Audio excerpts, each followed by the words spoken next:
Welcome back to the post-Week 7 edition of the Wooper Club League Season 6 Power Rankings. I am Nate, the coach of the Buffalo Bouffalant, and I'm always joined by Steve, coach of the Waterdeep Wobbuffets. Hello, what's up, everybody? And let's jump right into it. See, we got a couple of changes here. We'll go from top to bottom. Waterdeep Wobbuffets still at 1, Cincinnati Tenor still at 2. The Bouffalant have flip-flopped with the Psyducks. I moved down to 4, the Psyducks move up to 3. The Agrons stay put at 5 for now, and we have a new team up at number 6, the Seattle Steamrollers, which is pretty interesting. And we only have 2 weeks left, so these are very important to see where we're at and who all is still fighting for those playoff spots, and we'll be going over that, of course, as we go through the matches.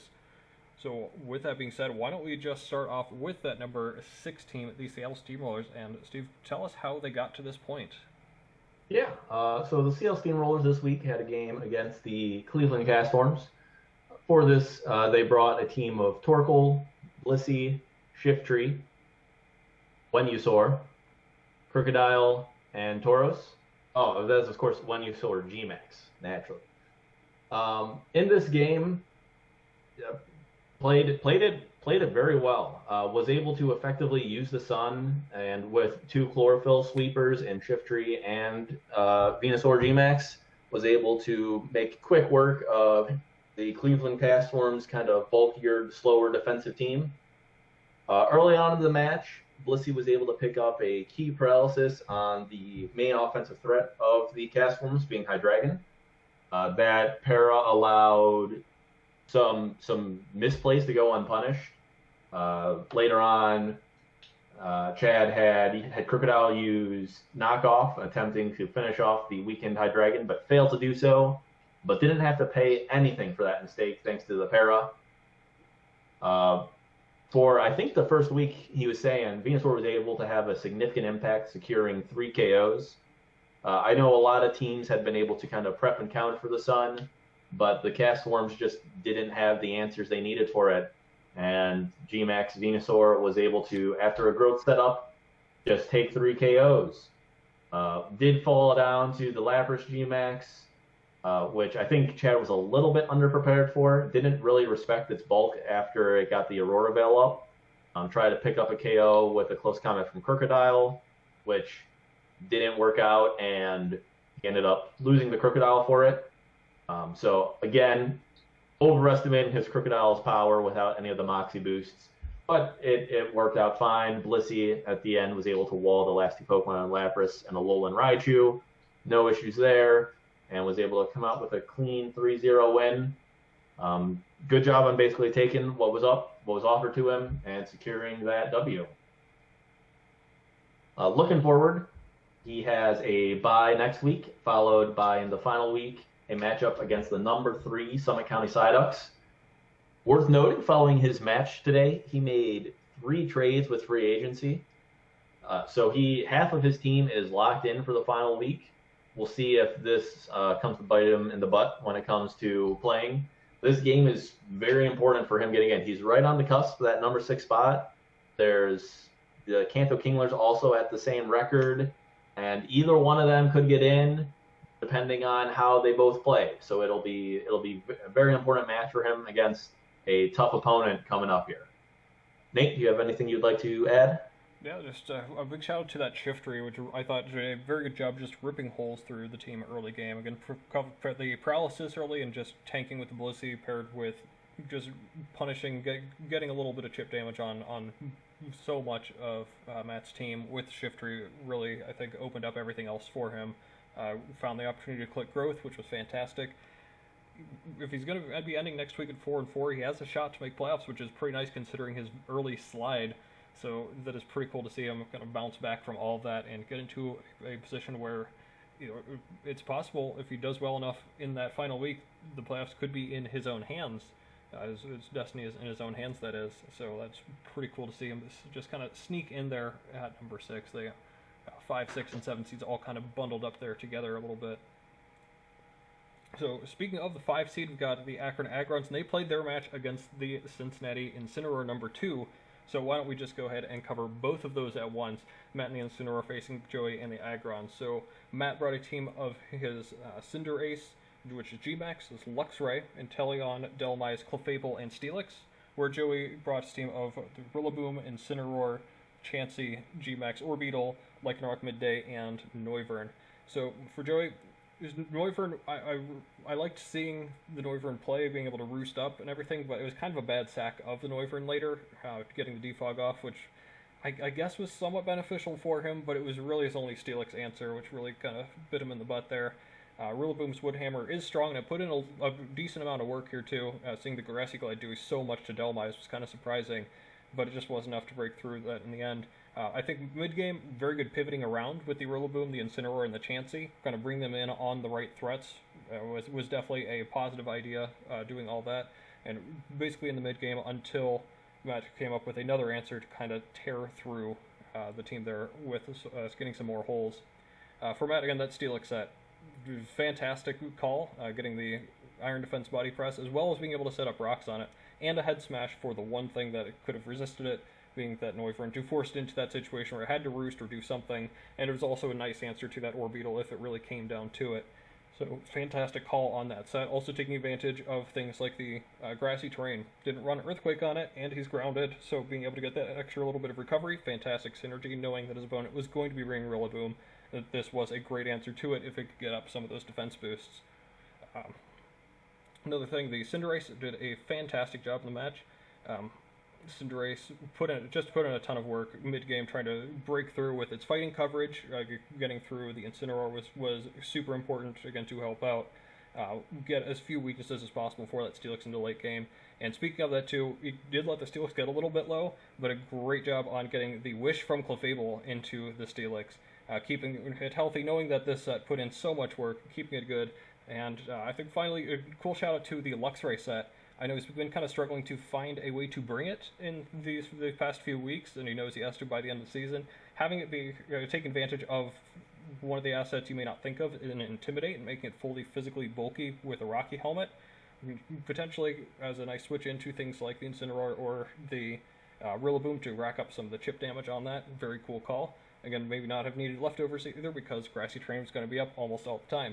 So very cool bring on that, but Steelix just put in too much work in this battle, so that'll move Matt up to 6-1, and Joey is down to 4-3. But of course, both are still currently in the playoff picture.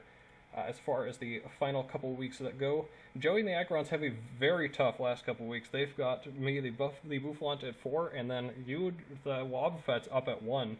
So that's going to be kind of rough to see if they can make it through those last couple and stay afloat. At the very bottom there, there are a couple teams that are coming for him. Matt doesn't have it any easier though either. He still has the number 3 Psyducks and then me, the number 4 Bouffalant up.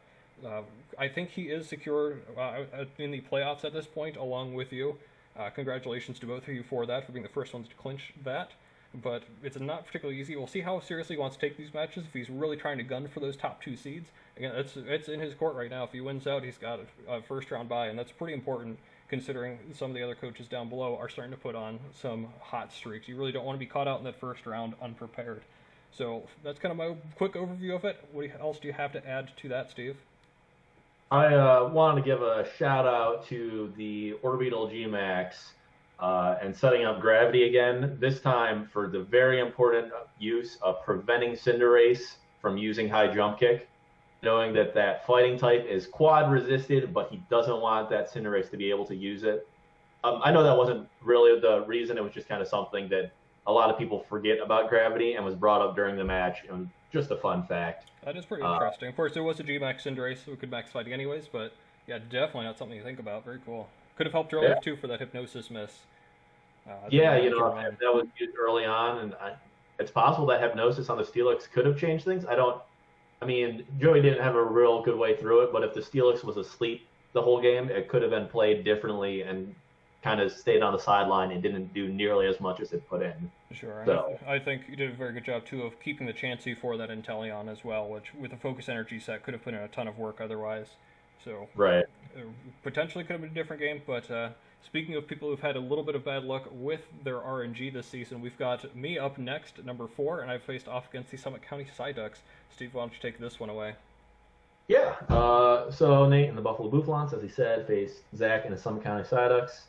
Nate brought a team of Dragapult, Mew, Magnezone, Silvally, Sneasel, and Colossal. And Zach and his Psyducks brought a team of Gengar, Gmax, Kyurem, Mandibuzz, Turtonator, Rhyperior, and Bronzong.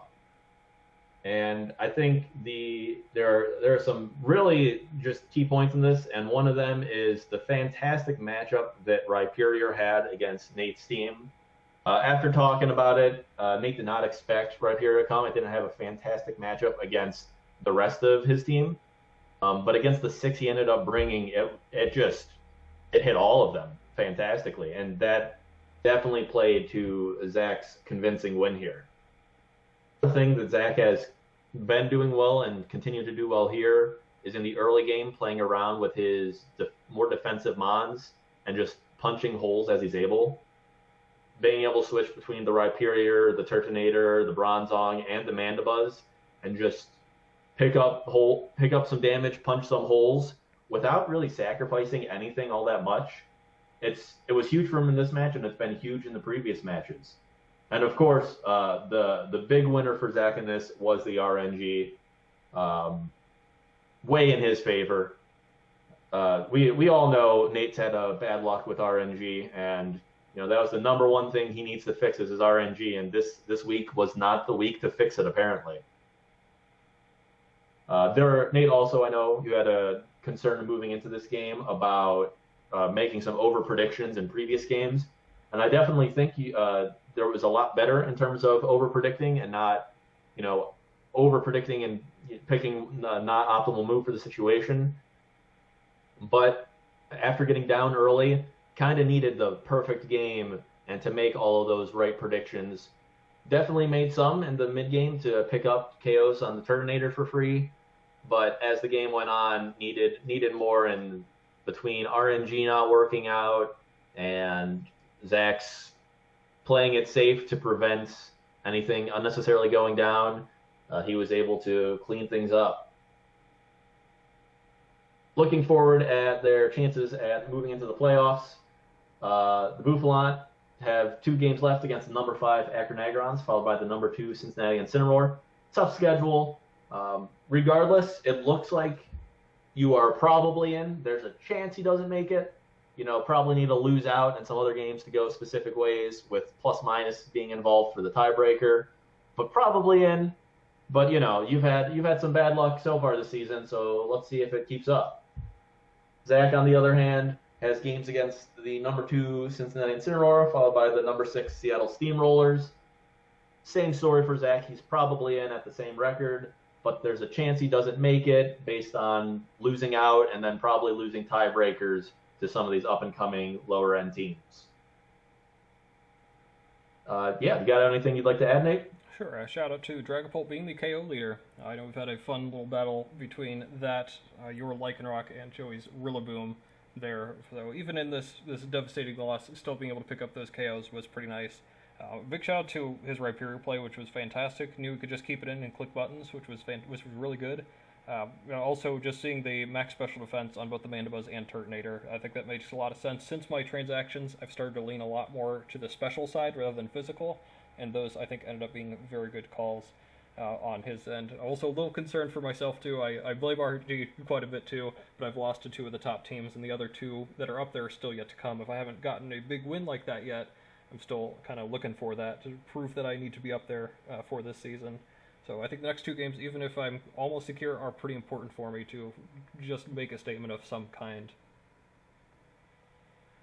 And moving on to the last battle, we've got the Waterdeep Wobbuffets, and once again, number 1, congrats on that, and once again, just like with Matt and the Incineroar, congrats on clinching a playoff spot there too. So you faced off against Michael and his Kanto Kinglers, who you may have noticed have been kicked out of the top 6 after they have gone on a 4-game losing streak. This was a tough matchup for them to win in the first place, sure, but it's not a fantastic look for that.